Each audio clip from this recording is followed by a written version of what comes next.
Muy buenas noches, les damos la bienvenida aquí en Dos con Todo. Es lunes 15 de diciembre. ¿Cómo estás, Dul? Bien, lunes de quincena. Con el espíritu ya navideño. Pues la verdad es que sí. O de Grinch. Ya es la última semana de trabajo para muchos. Ya empiezan las posadas, los ruidos. Pues sí, ya hay que estar a tono. A ver si me contagias de espíritu navideño estos días y también me pongo algo más ad hoc. Pues es el único que tengo realmente, pero bueno, lo estaré trayendo toda la semana. Bueno, muchas gracias por conectarse con nosotras este lunes. Les adelantamos de qué hablaremos el día de hoy en Dos con Todo. En el Congreso de la Ciudad de México, los legisladores, las legisladoras de Morena, pues, se enfrentaron con legisladores de oposición durante la discusión del presupuesto. Les vamos a tener los detalles. Y también en el INE están defendiendo que la reforma electoral que se discute el próximo año mantenga los OPLES, estos organismos electorales locales que desde el gobierno federal aseguran son muy costosos, pero desde el INE, Guadalupe Tadei, sale hoy en defensa de estos institutos. Sí, así es. Y en el Con Todo les queremos compartir esta entrevista que tuvimos con habitantes del Valle del Mezquital, uno de los denominados infiernos ambientales por pues todas las cementeras y parques industriales que hay ahí generando contaminación y basura y con ello enfermedades muy serias, incluyendo el cáncer, porque este fin de semana primero se manifestaron el sábado en contra de la instalación del parque de reciclaje que ellos llaman un basurero donde se va a incinerar precisamente la basura, y el día de ayer hubo la consulta ciudadana organizada, me preguntabas, por el Instituto Electoral de allá de Hidalgo. El 63% de los que participaron dijeron no al basurero. La Semarnat dice que no es un basurero como tal, pero pues justo vamos a escucharlos a ellos. Va a estar bueno el día de hoy, arrancando semana. Gracias por estar con nosotras. Una breve pausa y arrancamos.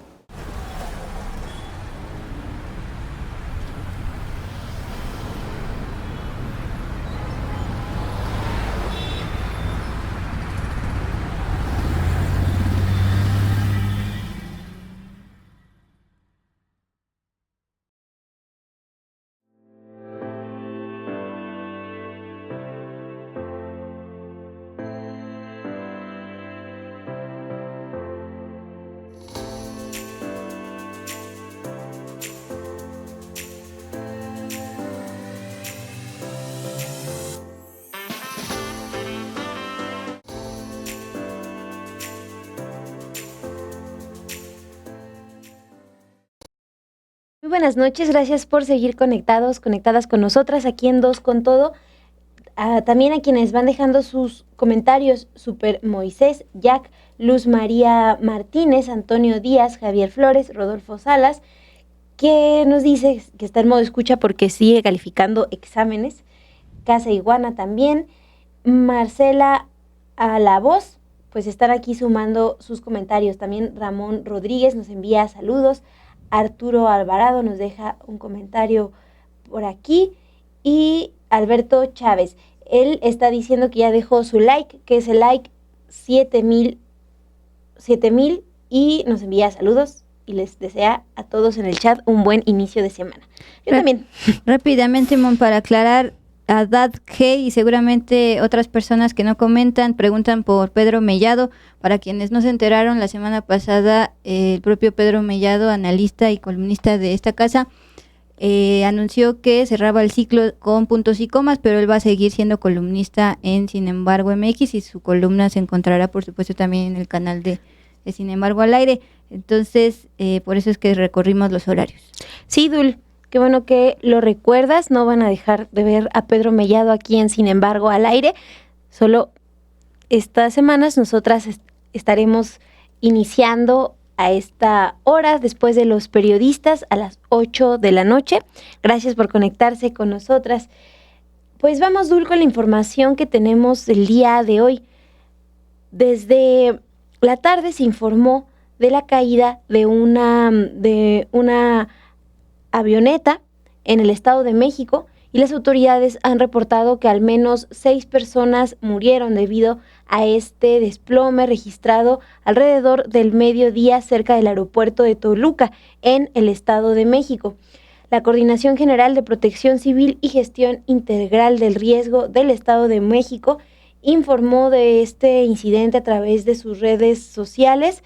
Dijo que se registró en San Pedro Toltepec y en ese momento, después del mediodía, se realizaban labores de enfriamiento y remoción de escombros. De acuerdo con el reporte oficial, la aeronave fue un jet privado modelo Cessna Citation 3 con matrícula XA Pro, la cual despegó de Acapulco, Guerrero, con destino a Toluca. A bordo viajaban 8 pasajeros y 2 tripulantes. La última información que da a conocer la Secretaría de Protección Civil del Estado de México, actualizada a las 2:26 de la tarde, reporta que de manera preliminar 6 personas murieron a causa de este desplome. Más tarde, la Fiscalía General de la República informó que inició una carpeta de investigación por estos hechos y también informó que envió al lugar a agentes del Ministerio Público Federal, peritos especializados y la Policía Federal Ministerial, también a la Agencia de Investigación Criminal, para recabar más información y colaborar con la Fiscalía General de Justicia del Estado de México. Esa es la información más actualizada, el anuncio que hace la Fiscalía General de la República de iniciar una carpeta de investigación por el desplome de esta avioneta que reportó la Secretaría de Protección Civil en el Estado de México. Bueno, eso ocurre el día de hoy en el Estado de México y recordaba con Ilse García en producción el 20 de septiembre también ocurrió un accidente similar con una avioneta privada, en ese caso era un taxi, lo abordó una periodista de Telediario Monterrey, Débora Estrella, y ella falleció ese sábado en el accidente de avioneta junto con el piloto Brian Ballesteros Argueta. Esos hechos se reportaron en el Parque Industrial Ciudad Mitras y se informó que el saldo era de 2 personas sin vida. Posteriormente se identificó que era Débora Estrella. En este caso de Estado de México, hasta el momento se habla de al menos 6 fallecidos de los 10 tripulantes que iban entre pilotos y pasajeros, también en un jet privado. Bueno, dicho esta triste noticia, saludo a quienes siguen conectándose. Hola Ana G, dice Dulce y Monse, gusto saludarlas, buenas noches. Y también, bueno, ya decías que Rodolfo Salas anda calificando. Yo me acuerdo que justo en esta última semana, cuando iba en la escuela, era cuando estabas en friega con los exámenes finales. Sí, nosotras como estudiantes y seguramente también profesores, profesoras están más ajetreados con tanta calificada. Así es. Bueno, pues también saludos a Renacido y a Pedro Peter. Dice Pedro Peter 1967, qué bueno que empiezan más temprano, así se podrán ir más temprano a descansar. Créeme que sí, estas ojeras lo dicen. No se notan porque traes mi tapa ojeras precisamente. Yo como ahora no los tengo, seguramente sí se ven más. Pero bueno, está bien, así nos vamos unos minutitos antes y de todos modos hay mucha información, Dul, que les tenemos que compartir. Sí, bueno, voy a pasar de página informativa sobre la reforma electoral, que el próximo año es cuando vamos a hablar sobre todo, porque justo este mes, diciembre, terminaron las audiencias públicas para ir construyendo esta iniciativa enviada por la presidenta Claudia Sheinbaum. Se planea que los primeros meses del 2026 ya se envíe al Congreso y tienen hasta la mitad del año para aprobarla y cumplir con las fechas legales rumbo al proceso electoral 26-2027, las elecciones intermedias donde se van a renovar algunas gubernaturas, incluyendo San Luis Potosí. Más adelante hablará sobre la famosa ley gobernadora. A lo que voy es que faltaba un personaje muy importante para presentar su propuesta. La propia presidenta Claudia Sheinbaum ya envió su propuesta sobre eliminar el fuero de diputados y senadores. Faltaba el INE, el árbitro electoral, el Instituto Nacional Electoral, y la semana pasada hubo trascendidos de que entre las fuentes incluso se pelearon, los colegas de la fuente electoral se pelearon porque estaban trascendiendo supuestamente ya la propuesta del INE. Finalmente, y luego de reunirse con organizaciones civiles y demás, la consejera presidenta del INE, Guadalupe Tadei, fue a entregar el paquete de propuestas de reforma, esto pues directamente a Pablo Gómez, el comisionado de la Comisión Presidencial para la Reforma Electoral. Entre la propuesta, pues justo ya lo adelantabas, destaca que están pidiendo no eliminar los OPLES, estos organismos que desde el sexenio pasado han sido criticados por sus gastos onerosos.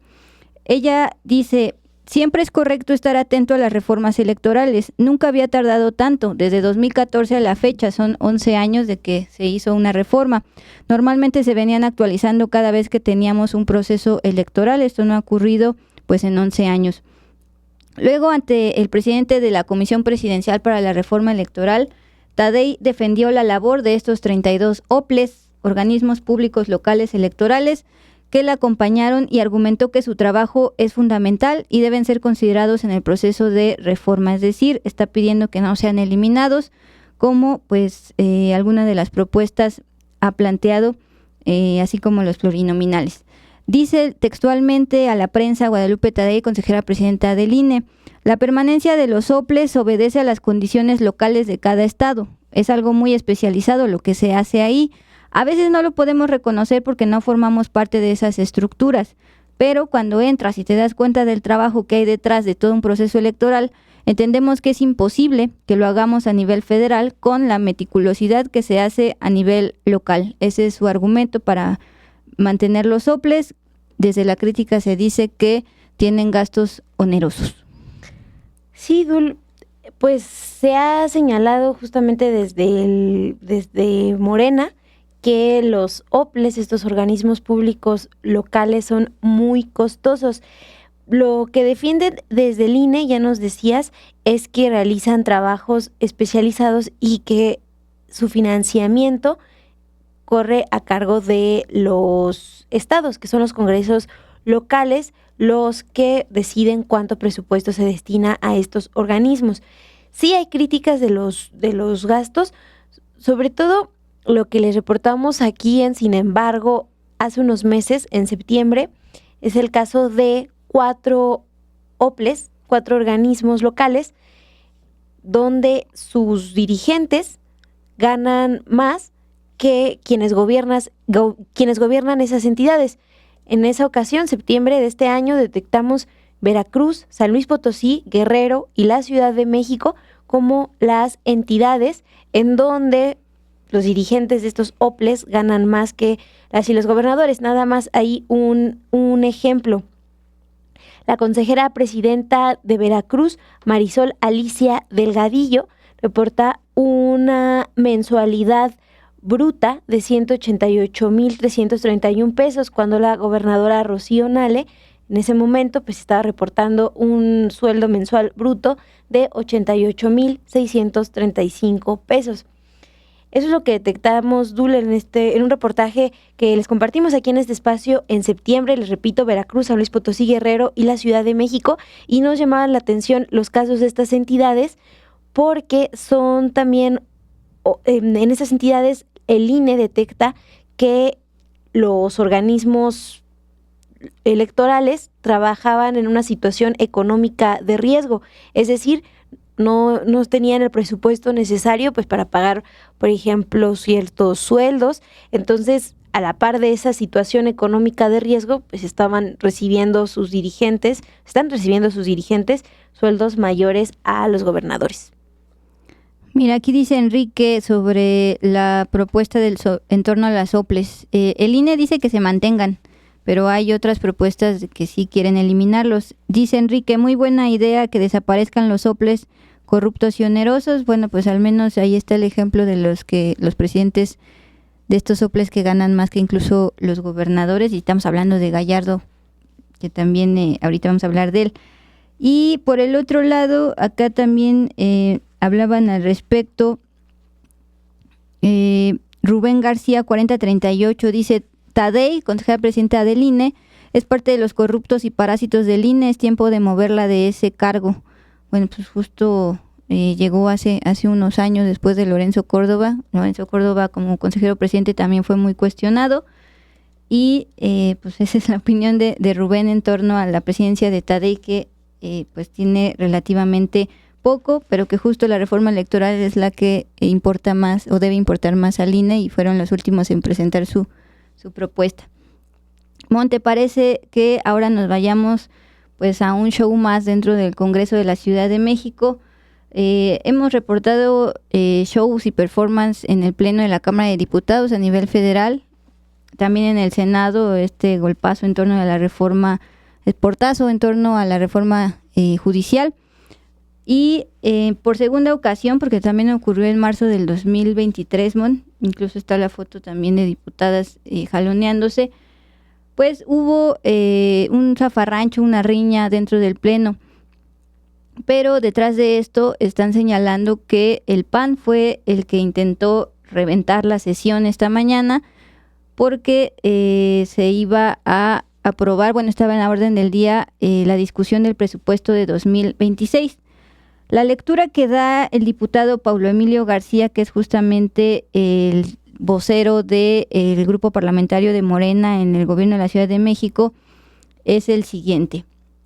Él dice: el PAN revienta con violencia la sesión del Congreso. Dicen que si no le dan cuotas en el Instituto de Transparencia, el que desapareció, el InfoCDMX, dicen que si no le dan cuotas en el Instituto de Transparencia no dejarán que se apruebe el presupuesto para 2026. Y él dice, Paulo Emilio García: no vamos a ceder a chantajes ni a intereses mezquinos. Esta ciudad tendrá presupuesto, es lo que prometió el diputado de Morena desde la 1:14 de la tarde, pues en medio de todos estos empujones y jaloneos de cabello, y que la diputada del PRI, Tania Ríos, se subió a la zona donde se controla el audio de todo el Pleno a precisamente desconectar estos cables. Bueno, pese a ello, pese al intento de reventar la sesión, el Pleno del Congreso de la Ciudad de México horas después retomó la sesión y ya aprobó el dictamen presentado por las Comisiones Unidas de Hacienda, por el que se expide la Ley de Ingresos de la Ciudad de México para el ejercicio fiscal del próximo año, el 2026. Estima una recaudación de más de 313,000 millones de pesos. Por ejemplo, la diputada Marta Ávila de Morena destacó que en la aprobación del paquete fiscal están en juego las dos visiones sobre la Ciudad de México y en el país. Ella dice: la visión de la derecha, que pugna por gobiernos que promueven la desigualdad, la exclusión y la concentración de la riqueza, o bien los gobiernos de izquierda con una agenda social que busca romper las brechas de desigualdad y promover el desarrollo igualitario. Esas fueron las declaraciones de la diputada Marta Ávila. Y es que pues justamente como vemos en pantalla, el conflicto fue particularmente entre las bancadas de Acción Nacional y de Morena. De acuerdo con Morena, fue Acción Nacional quien quiso reventar la sesión por el tema del presupuesto y del tema del InfoCDMX, pero también la diputada del PRI, Tania Larios, participó de plano subiéndose al balcón para apoderarse del audio del recinto y empezar a desconectar. Pues es una más, porque ya ha habido diversos shows y performances en los plenos de los congresos, y en esta ocasión, y hablando de dinero, presupuesto para 2026, tocó a los de la Ciudad de México. Sí, lo estamos viendo ahí en pantalla, parte de esta, pues estos jaloneos que se registran hoy en la Ciudad de México. Y decías también que íbamos a hablar sobre San Luis Potosí, porque este fin de semana se informó de la aprobación express, sin discusión, en el Pleno, en el Congreso de San Luis Potosí, de una modificación electoral que establece la obligación de postular únicamente a mujeres en 2027. Y esto llama la atención en medio de los señalamientos y que el gobernador Ricardo Gallardo del Partido Verde busca dejar el camino libre para que la senadora y también su esposa Ruth González Silva pues gobierne en esa entidad, pese a que hay un llamado desde Morena, aliado del Partido Verde, a ir en contra del nepotismo. La presidenta Claudia Sheinbaum se pronunció sobre este tema el día de hoy en su conferencia matutina. Dijo que los cargos de elección popular no se deben dejar a familiares y también puso en duda la constitucionalidad de esta reforma electoral aprobada en San Luis Potosí, que está obligando a los partidos políticos a postular a una candidata específicamente para 2027. celebró que actualmente pues se cuentan con legislaciones para garantizar la paridad de género en las candidaturas, pero dijo que sí tendría que revisarse si es constitucional la obligación de postular únicamente a un hombre o a una mujer para algún año en específico. Vamos a escuchar qué es lo que mencionó esta mañana la presidenta Claudia Sheinbaum. Primero hay que decir que el INE, desde mi punto de vista, estoy de acuerdo, hace en el 21 creo que fue, o antes, tomó esta resolución de que los partidos políticos, cuando se trata de gubernaturas, decidan la mitad de candidatos mujeres y la mitad de candidatos hombres. Yo creo que esto es bueno. Igual está en nuestra Constitución que la mitad del Congreso Federal tienen que ser mujeres y la mitad hombres. O sea, yo creo que está bien que se legisle para que nos den oportunidad a las mujeres. Eso ha permitido que las mujeres hoy tengan mucho mayor participación en la vida pública que si no hubiera habido estas orientaciones, porque finalmente resuelven una desigualdad histórica. Eso, digamos, yo estoy de acuerdo. Ahora, en el tema de poner hombre, mujer para un año o para otro, pues ahí sí hay que ver si está dentro de la Constitución o no. Hoy le pregunté al gabinete, estaba el ministro Saldívar, si esto viola o no la Constitución, el que un estado decida que el próximo gobernador tiene que ser mujer o gobernadora tiene que ser mujer. Entonces hay que ver si eso está dentro de la Constitución, eso en primer lugar. Porque es distinto decir, a ver, postula la mitad hombres y la mitad mujeres y ya que la gente decida, a decir obligatoriamente tiene que ser mujer en el próximo periodo. Eso es lo que hay que ver, si está dentro o no de la Constitución. Ahora, sobre el tema de familiares que consecutivamente tengan la elección, ustedes saben mi opinión. De hecho, ya se aprobó en el Congreso que para el 2030 no puede haber familiares directos hasta el cuarto nivel que puedan ocupar el mismo puesto de elección popular. Tendrían que esperarse un tiempo para volver a ocuparlo. Y en el caso de Morena dijeron que lo harían así desde el 27. Entonces, en esa parte, pues, conocen mi opinión, no creo que se deba dejar a un familiar como candidato, pero pues también ahí cada partido tiene su idea. En el 2030 ya será para todos y en el 27 pues cada partido tomará su decisión política. Y bueno, más que nada usando triquiñuelas dentro de los congresos con leyes secundarias. Pues para hay que ver pasar si es constitucional o no esta aprobación que hizo el Congreso de San Luis Potosí. Bueno, eso es lo que opina el día de hoy la presidenta Claudia Sheinbaum, Dul, y hay que estar atentas porque recuerden, Ruth González Silva es senadora por el Partido Verde y ya en meses anteriores ha dicho que la prohibición del nepotismo pues es algo que está impulsando Morena, una manera de deslindarse, pues diciendo yo soy del Partido Verde. Entonces si Morena quiere aplicar esa prohibición, pues bien, porque yo estoy en otro costal, ¿no? Entonces, pues atentos a lo que decida el Congreso de San Luis Potosí. Bueno, ya decidió esta cuestión, pero a ver cómo avanza, Dulce, se modifica. Lo ha aprobado este fin de semana en San Luis. Y me decías que hay un comentario que nos preguntaban algo sobre la discusión en el Congreso de la Ciudad. Sí, hay una pregunta de Luz María Martínez de Lucio 4475, que quién es la diputada de negro.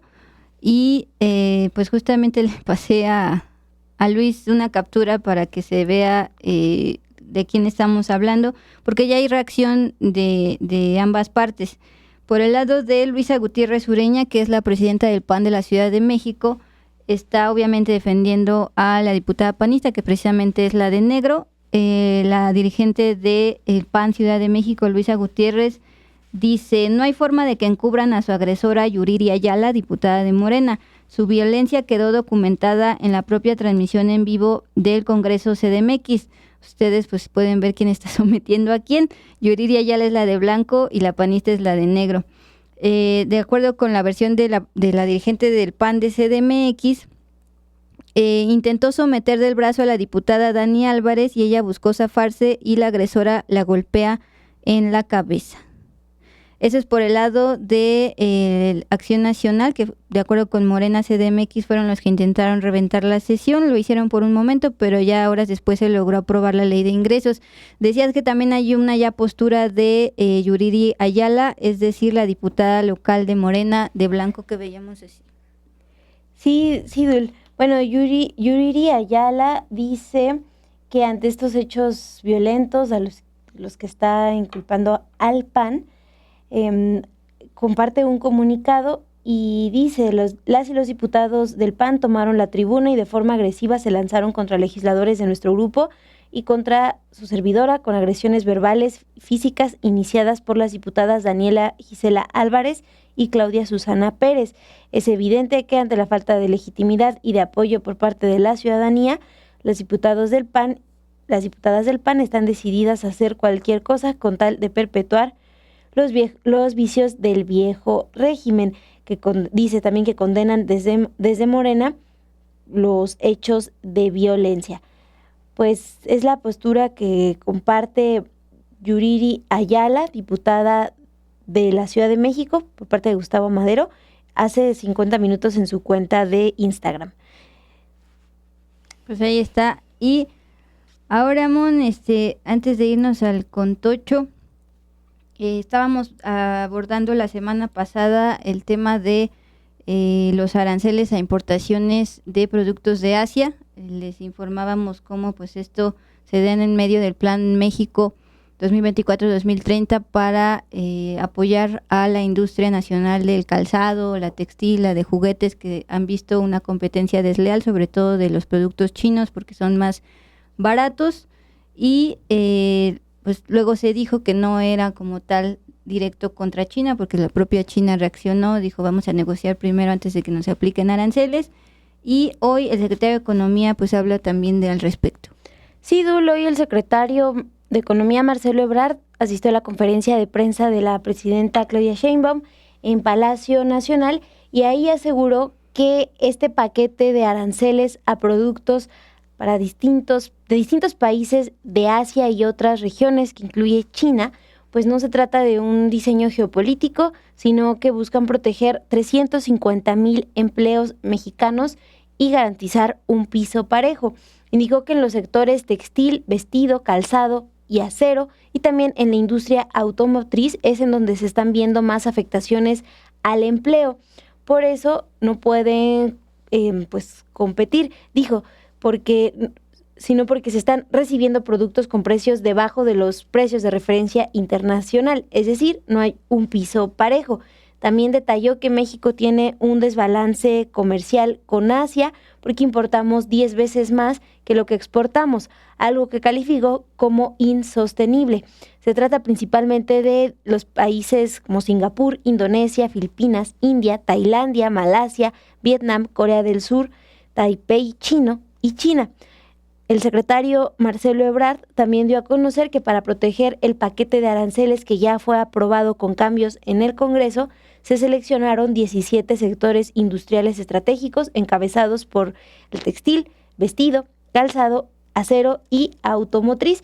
Reiteró que no es una decisión por país porque México no establece aranceles a un país, sino que el objetivo es proteger los sectores industriales de México. Perfecto, Mon.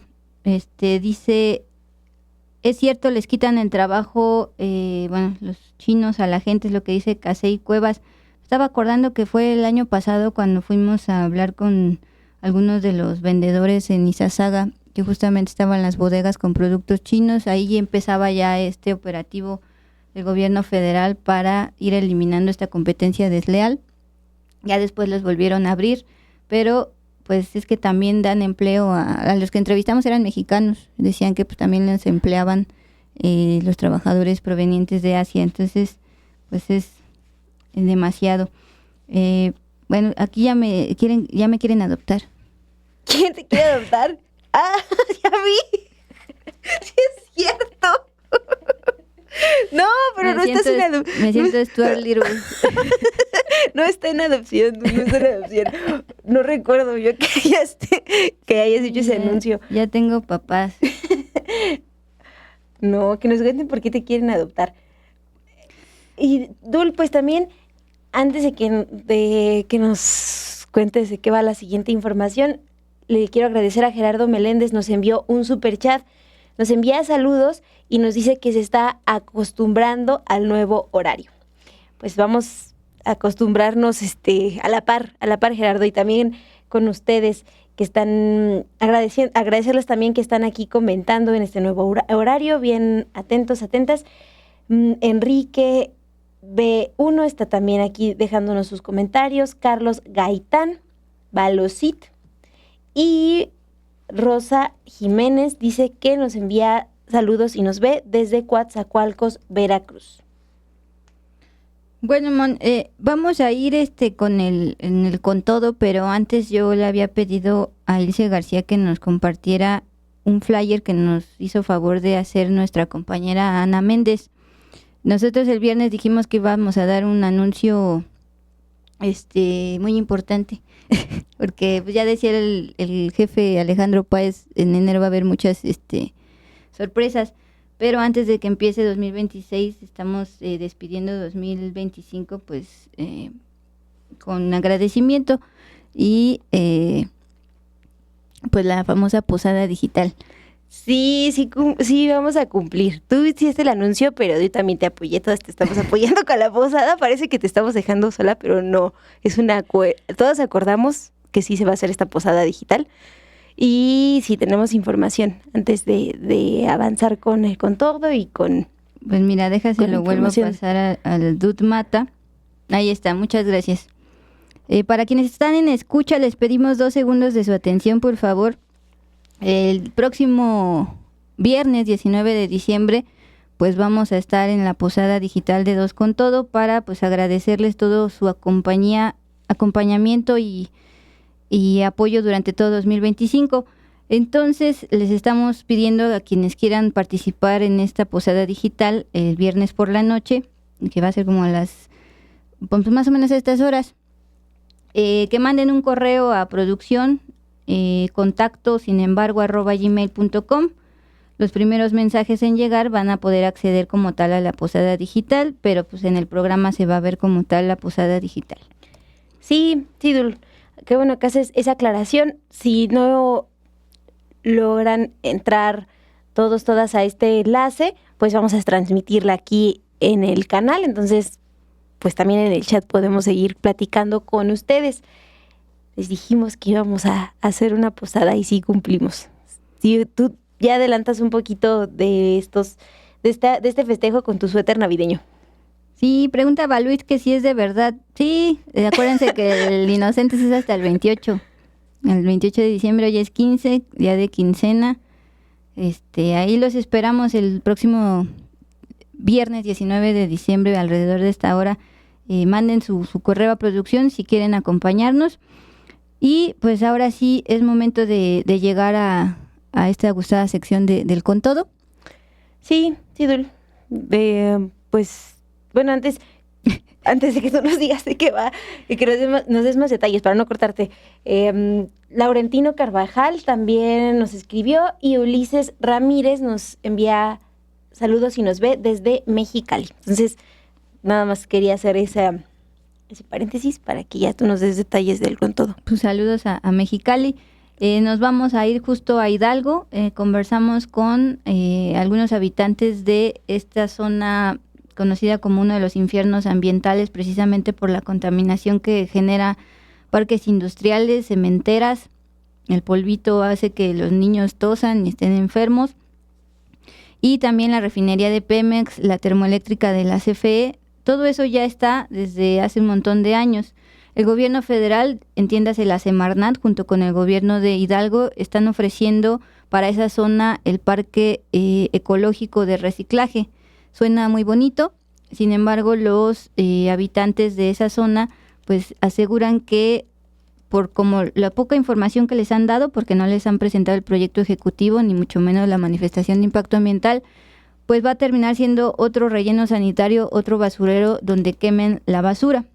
Al final de esta conversación, pues llegamos a la conclusión de que todos generamos basura, todos somos parte de este problema, pero hay una alternativa a quemar la basura y es pues no consumir tanto para no generar tanto, o bien reusar las cosas y no solo reciclar.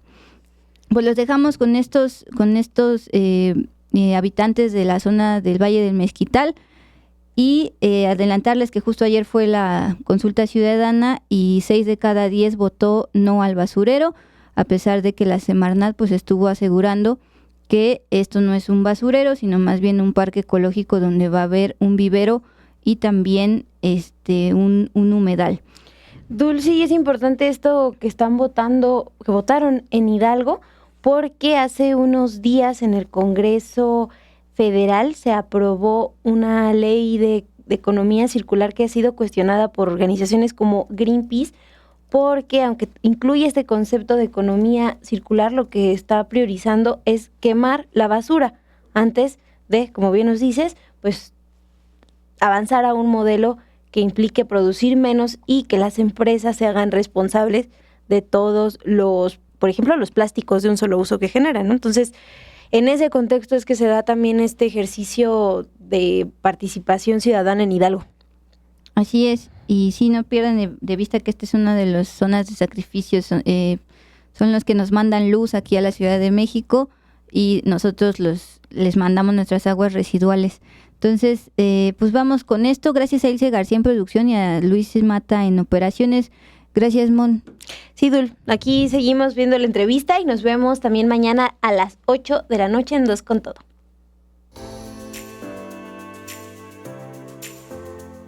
Bien, pues Carolina, ustedes están advirtiendo sobre la instalación de lo que el gobierno llama Parque Ecológico de Reciclaje, esto en la región Tula-Tepeji.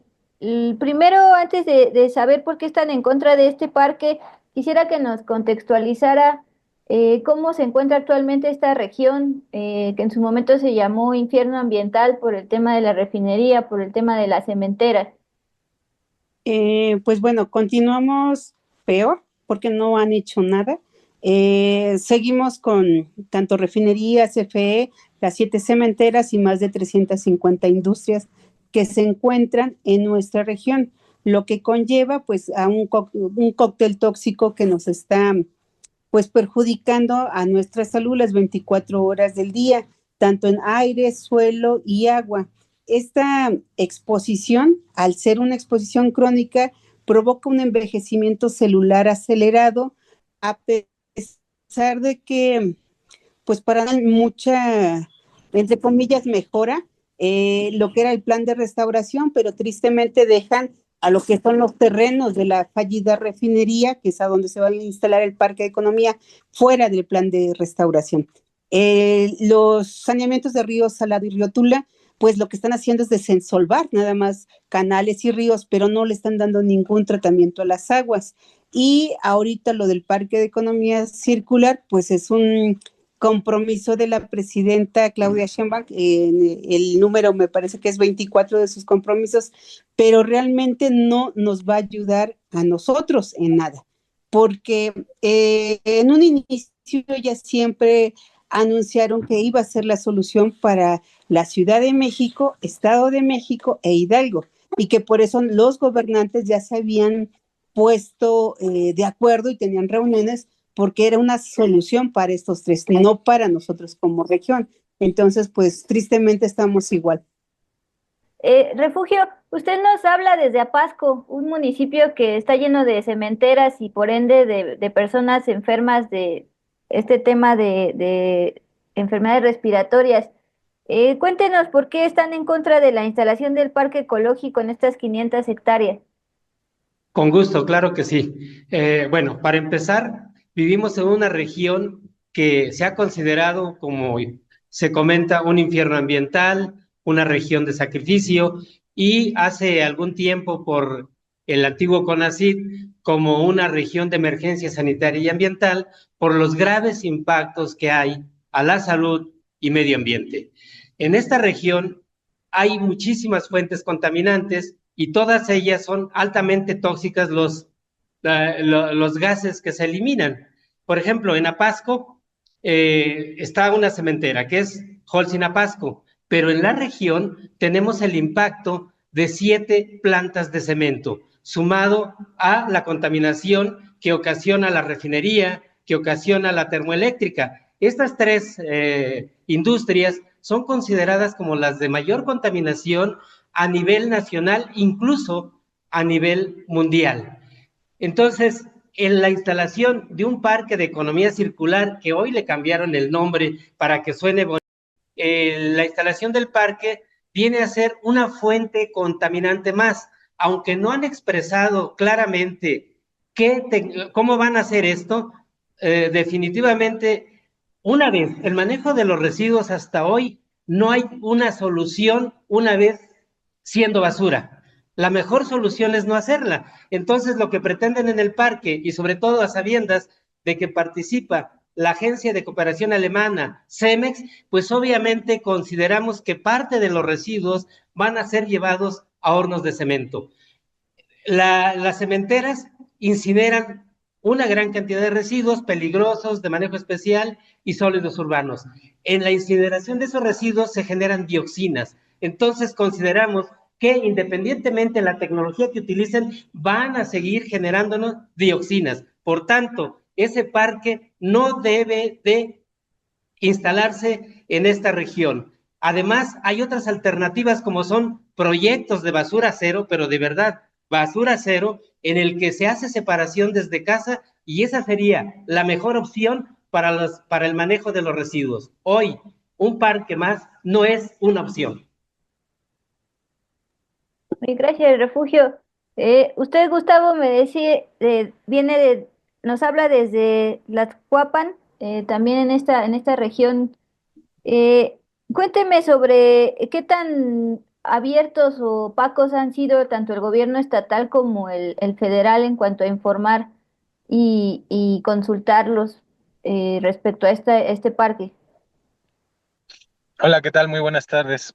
Precisamente esa es la razón por la que nos oponemos, por la opacidad que ha tenido el gobierno en socializar este proyecto, desde reuniones sectorizadas que invitan simplemente a gente allegada al gobierno municipal de Tlaxcuapan.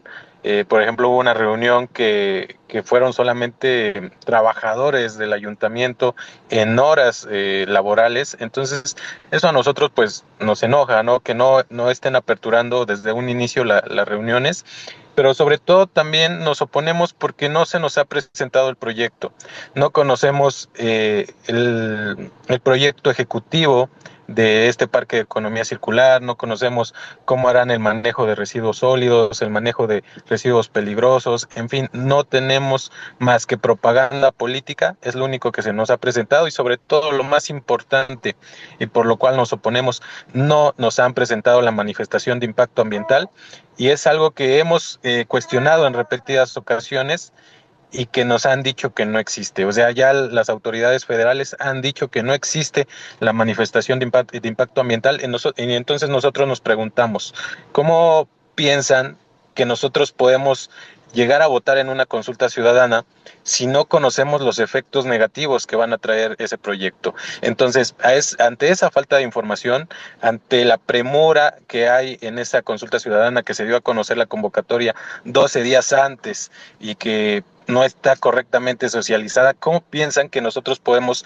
llegar a votar? Y además, el IES incorpora 6 días antes para hacer un apoyo técnico en esa consulta. Entonces, son muchas cosas que nosotros vemos: falta de transparencia, falta de proyecto, falta de manifestación de impacto ambiental, por lo cual nosotros como tlaxcuapenses pues no nos sentimos seguros en emitir nuestro voto, porque lo estamos haciendo a ciegas, estamos desconociendo que es un proyecto, y por eso es la oposición que tenemos en Tlaxcuapan.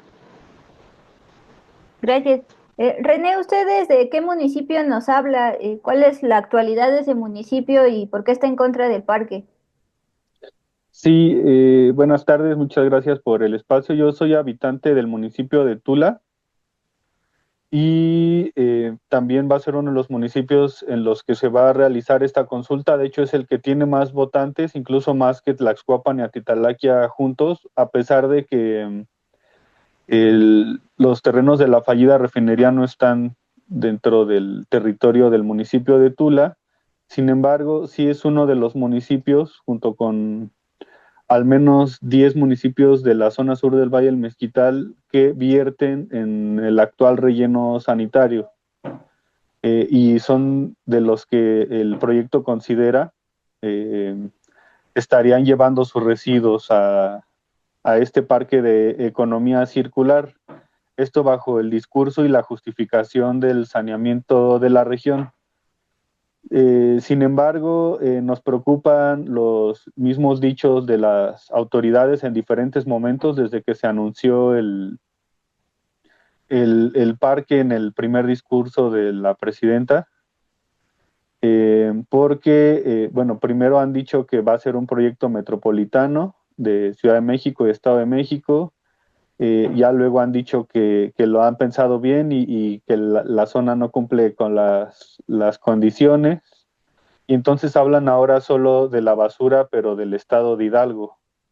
Pues por muy de punta que sean la tecnología que dicen que traen estas plantas, pues sabemos, ¿no? A partir de este principio de que la materia no se crea ni se destruye, solo se transforma, que efectivamente va a haber otro tipo de emisiones diferentes a las que hay, por ejemplo, en el relleno sanitario actual, pero también pueden quedar cenizas tóxicas, altamente tóxicas. A pesar de que no han presentado información técnica necesaria, suficiente, pues por los procesos que han mencionado en sus diferentes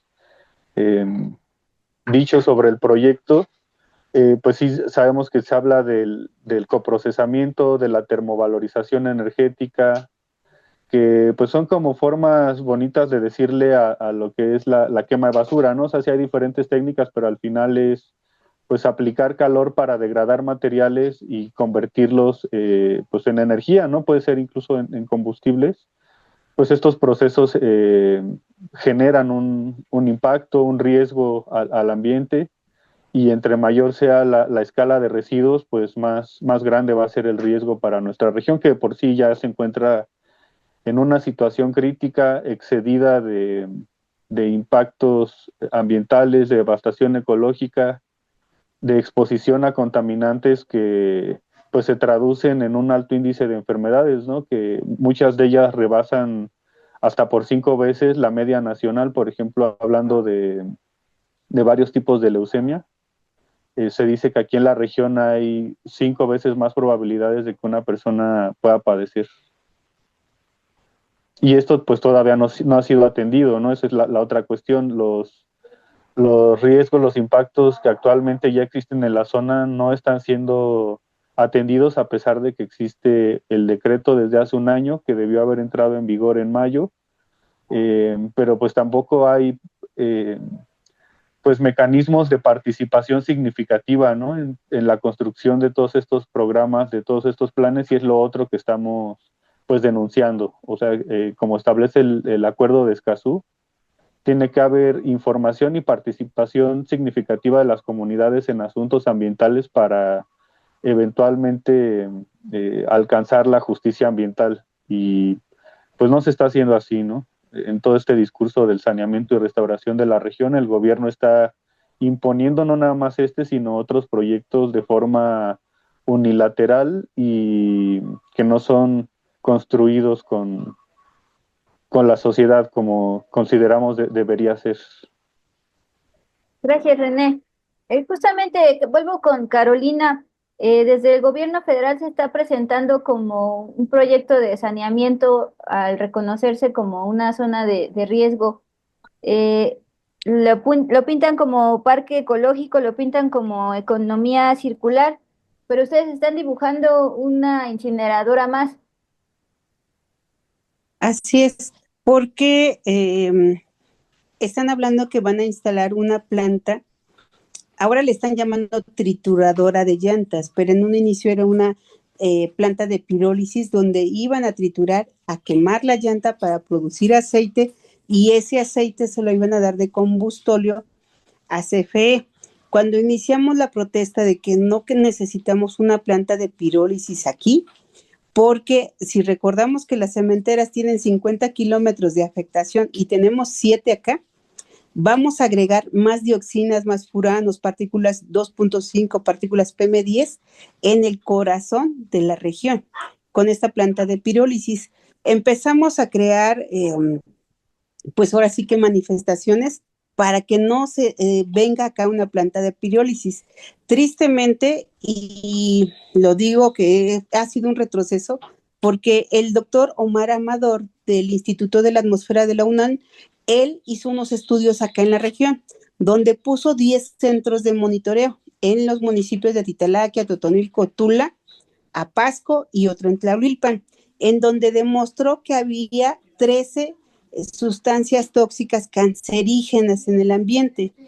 Y eso debía ser una herramienta muy fuerte para que el gobierno pueda hacer algo, pero le están condicionando que no debe de entregar los resultados finales a la población, porque obviamente son mayores los números de esos tóxicos que están en el ambiente para que la población pues no se confunda y lo condicionan que debe ser hasta el mes de enero y creo que esto marca cómo está pues jugando gobierno, ¿no? Nos están negando el derecho a la información, nos niegan el derecho a la salud, a la vida y están haciendo caso omiso de esos resultados cuando lo que les tiene que preocupar es que disminuyan las emisiones de la industria porque acá ya no es posible porque tenemos más de 113 días de alta contaminación y sin embargo nunca de los nunca han dicho que tenemos contingencia acá en la región tolteca. Cuando a nuestros niños, mujeres embarazadas y adultos mayores pareciera que no pasa nada, ¿no? O que el gobierno dice, sí tengo la información, sé que están en contingencia, pero realmente no me interesa sus vidas. Entonces, pues hacemos un llamado enérgico que es el derecho a la vida, porque nosotros, los que estamos viviendo acá en la región, pues tenemos derecho a la vida y no somos ni mexicanos de segunda ni otra clase de mexicanos. Somos los mexicanos que durante años les hemos dado la luz, la gasolina, alimento y nos vierten sus aguas residuales y nos vierten la contaminación y toda la contaminación que hay aquí en la región.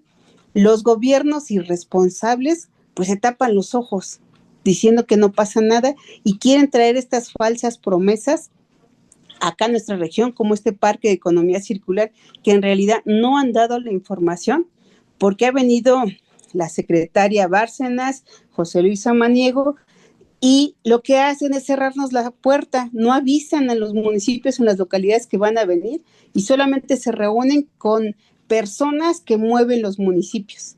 Y tristemente hasta los servidores de la nación están tocando puertas, están dando promoción de sí al parque y pues es muy triste que todo el aparato que mueven en tiempos de elecciones lo están moviendo para este parque. Entonces es tremendo lo que está ocurriendo, es decepcionante, llámenle gobierno del nivel que quieran, porque lo que hacemos nosotros es defender el territorio y ellos nos atacan como si ellos fueran a respirar diferente. Y si hay personas dentro de gobierno que los mueve la economía, yo creo que el dinero que ganen por meter ese parque con todas esas industrias que vienen, no le va a alcanzar para alcanzar su salud. Y que se den cuenta que no somos ni 5 ni 100, somos miles de gentes que estamos siendo sacrificados aquí en la región tolteca y pues que ya basta de sacrificio en el que nos tienen y en el que quieren hacernos invisibles, porque para ellos son números, para nosotros son tíos, hijos, abuelos que se están yendo por enfermedades de contaminación y no es justo. Yo llamo a que se haga justicia en la región, que se minimicen todas las emisiones de las industrias y que cambien sus modelos, que si CFE está quemando combustóleo, pues que deje de hacerlo, porque nos están matando, ¿no? Pero ya lo tienen que hacer y que no vuelvan a hacer este tipo de proyectos que es para beneficio de otros, más no para la región. Nada más por comentarle, el tipo de sustancias que elimina las fuentes contaminantes que tenemos en la región, como es la industria, tanto la del cemento, del petróleo, las aguas residuales e industriales provenientes de la Ciudad de México, la minería a cielo abierto, el uso de agroquímicos, son altamente contaminantes y tóxicas. La industria del cemento, por ejemplo, libera dioxinas, libera policlorovifenilos, libera furanos, gases de efecto invernadero, metales pesados, compuestos orgánicos volátiles, y así cada fuente de estas, en mayor o menor grado, la mayoría está eliminando este tipo de contaminantes. ¿Cuáles son los impactos que hay para nuestra salud? Pues son tremendos, ya lo dijo René en su momento. La incidencia de cáncer es 5 veces más aquí en la región. Las enfermedades pulmonares por partículas PM2.5 y los demás contaminantes, pues son tremendísimos. Enfermedades pulmonares, enfermedades cardiovasculares, malformaciones congénitas, disrupción endocrina y una gran cantidad de padecimientos que a diario se están viendo. Nuestra inconformidad ante un proyecto que no ha sido transparente, un proyecto que viene a contaminar más nuestra región, un proyecto que pretende traer la basura de todo el estado de Hidalgo e incluso de otros estados, porque también ha habido muchas contradicciones. Primero decían que era de basura de la zona metropolitana, después decían que iba a ser basura nada más de 14 municipios y recientemente ahora el subsecretario Samaniego acepta que va a ser basura de todo el estado de Hidalgo. Entonces, pues eso quiere decir que nos están mintiendo o están cambiando la versión de acuerdo a su conveniencia. Es por eso que pues yo exhorto a las comunidades a que defiendan su territorio, porque esto va más allá de la política que está haciendo el Estado. Esto implica la salud, implica la vida de nosotros como ciudadanos. Bueno, decir que nosotros sí reconocemos que hay un problema de residuos, pues no solo en la región, ¿no? En todo el país, y me atreveré a decir que pues en todo el mundo. Y a partir del 2021-2022 que en Atitalaquia igual hubo la amenaza de que se instalara una supuesta planta recicladora que también iba a ser un relleno sanitario más. Estamos planteando soluciones desde la base social para el manejo integral de los residuos, la reducción, la aplicación pues de todas las R's, ¿no? Que no nada más es el reciclaje, sino es más complejo la discusión sobre el tema de los residuos que lo que están planteando las autoridades. Y en ese sentido hay, por ejemplo, programas de basura cero, municipios libres de basura. Hay muchos modelos, muchos programas que en algunas otras partes han funcionado. Y sin embargo las autoridades a quienes se les han presentado en su momento pues no lo han atendido. Incluso ellos pues son los responsables del problema actual que hay en los rellenos sanitarios que están concesionados porque pues tampoco hay supervisión, y entonces ahora salen a ponerlos como referentes pues de una forma en la que también coincidimos no se debe ya seguir manejando la basura. Sin embargo, pues también no es porque no sea una forma que pueda ser útil o funcional, sino que pues hay también muchos temas como de corrupción, de omisiones, de negligencias y de falta de supervisión, ¿no? Entonces, si eso pasa ahora con los rellenos sanitarios, con los tiraderos a cielo abierto, y como decía hace un rato, con todas las industrias de la región que al día de hoy pues siguen emitiendo contaminantes que exceden por mucho la norma, lo mismo las descargas de agua, ¿qué nos garantiza que no va a pasar esto mismo con las nuevas plantas industriales? Porque al final pues también son plantas industriales estas que pretenden traer. Entonces creo que esta coyuntura pues da la oportunidad nuevamente a las comunidades de que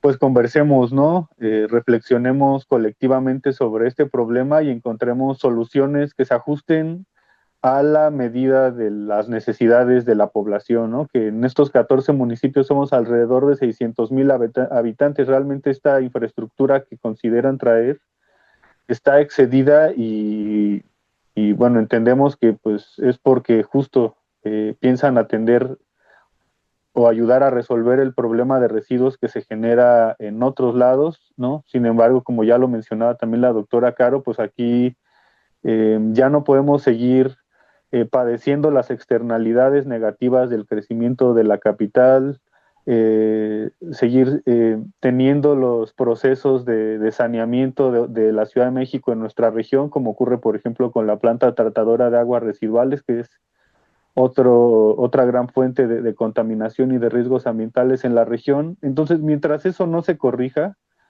no podemos confiar en la autoridad y menos con lo que ya han comentado los compañeros, ¿no? Con la forma en la que se ha estado impulsando este proyecto. Entonces yo reitero para finalizar mi participación, pues que la gente se involucre más, ¿no? Bueno, lo que nosotros decimos defensa del territorio, la vida, la salud, el agua, aquí en la región tolteca.